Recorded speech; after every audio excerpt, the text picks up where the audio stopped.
একটি গুজরাটি পরিবার বছরের পর বছর ধরে এমন একটি জিনিস তৈরি করেছে যা আজ প্রায় প্রতিটি ভারতীয়দের বাড়ির ছাদে দেখা যায়। কিন্তু আশ্চর্যের বিষয় হলো 90% মানুষ সেই কোম্পানির আসল গল্পই জানে না।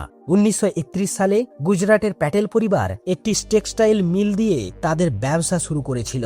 এরপর 1975 সালে তারা একটি বড় সমস্যা লক্ষ্য করে। তখন বেশিরভাগ মানুষ লোহার বা সিমেন্টের ট্যাঙ্কে জল সংরক্ষণ করতেন, যার ফলে জল অনেক সময় নোংরা হয়ে যেত এবং ট্যাঙ্কে মরিচা ধরত।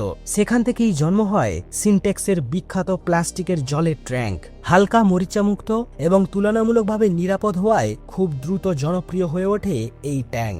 ধীরে ধীরে এমন সময় আসে যখন মানুষ জলের ট্যাঙ্কে ট্যাঙ্ক না বলে সরাসরি সিনটেক্স বলেই ডাকতে শুরু করে। 1990-এর দশকে ভারতের অসংখ্য বাড়ির ছাদে দেখা যেত কালো রঙের সিনটেক্স ট্যাঙ্ক। একসময় এই কোম্পানির ব্যবসার পরিমাণ প্রায় 7,000 কোটি টাকায় পৌঁছে যায়। কিন্তু 2017 সালে নেওয়া একটি সিদ্ধান্ত পুরো গল্পটাই পাল্টে দেয়। কোম্পানিটিকে 3টি আলাদা অংশে ভাগ করে দেওয়া হয়। এর ফলে ঋণের বোঝা বাড়তে থাকে, ব্যবসা দুর্বল হয়ে পড়ে এবং পরিস্থিতি ক্রমশ খারাপ হতে থাকে। অবশেষে 2019 সালে সিনটেক্স দেউলিয়া হওয়ার পথে চলে যায়। আর 2023 সালে এর বিভিন্ন সম্পদ অধিগ্রহণ করে রিলায়েন্স ইন্ডাস্ট্রি সহ অন্যান্য সংস্থা।